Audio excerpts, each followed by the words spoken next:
So today we're going to check the jams. Actually, I've already checked them, of course. So it's on the 10th day after the first set of the jams, which are the bananas and the mangoes. So the bananas, of course, I already know their formula, and they survived.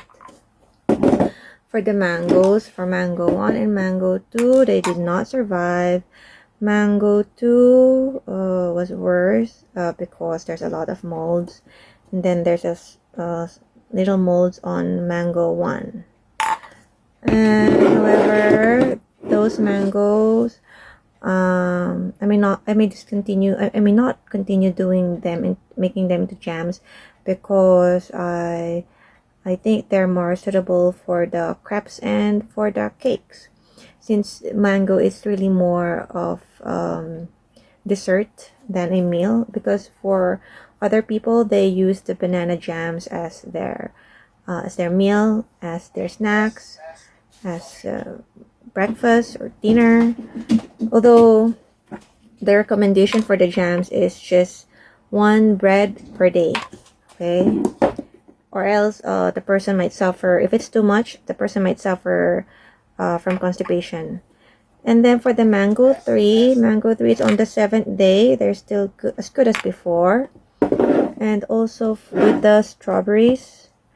So I'm not gonna open the jams. I'm not gonna open the jams today, because I'm just gonna, since also the mango, it's clear, the mango 1, mango 2, it's clear that molds have formed. So I'm gonna open them on this coming week when I make the crepes. Okay, that's it. And then okay, for yesterday I'm gonna tell you something, because a story perhaps. So yesterday I was scrolling a social networking site, and then I saw there a story about letters about the king and Jesus. So to make the story short, there's a king who was very ill, and then he has heard, so that king is located somewhere in Turkey, and he has heard the stories, that the miracles that are being performed by Jesus from Jerusalem and some other parts near Jerusalem.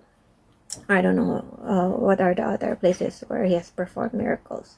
So he has heard the miracles performed by Jesus, and he decided to make a letter and address it to Jesus, telling him that he's inviting him to visit him, so that Jesus can heal that king. I think he has also heard that there are people who are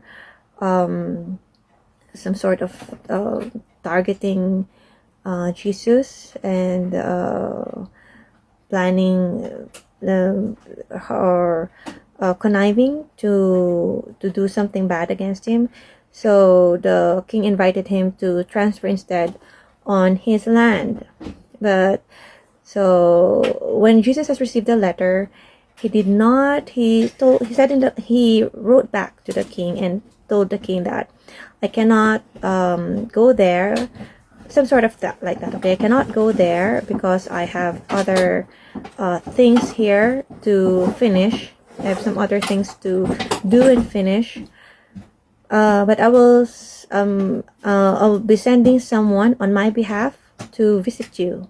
And then with that, there's also a piece of cloth where he has dampened on his face, so that the cloth would have the image of his face. And so he sent it to the messenger of that king for the king to be healed.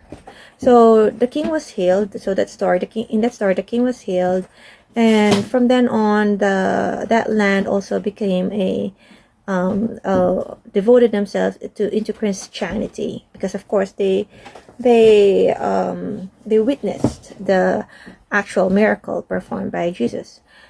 So because this is my first time to hear that story, and I have been a Catholic ever since I was born, I've never changed my religion. I think I already told you that. And then, but this story is the first time that I heard. So I think there is, in my thoughts are that if there are letters, where the contents of the letters are even stated, probably these letters are hidden and kept by the Vatican, and most likely there would be. I think it's very interesting if we see the actual handwriting of Jesus, because of course that's his handwriting. And yeah, so hi Vatican. All right, so that's it for today, and okay, let's wait for the crepes and the cheesecake. I'm gonna make them soon because today was a long day. I had a long day today, so it's time to rest. It's already what time is it? Late in the evening here in the Philippines, and yeah, I already had a long day. So that's it. Thank you.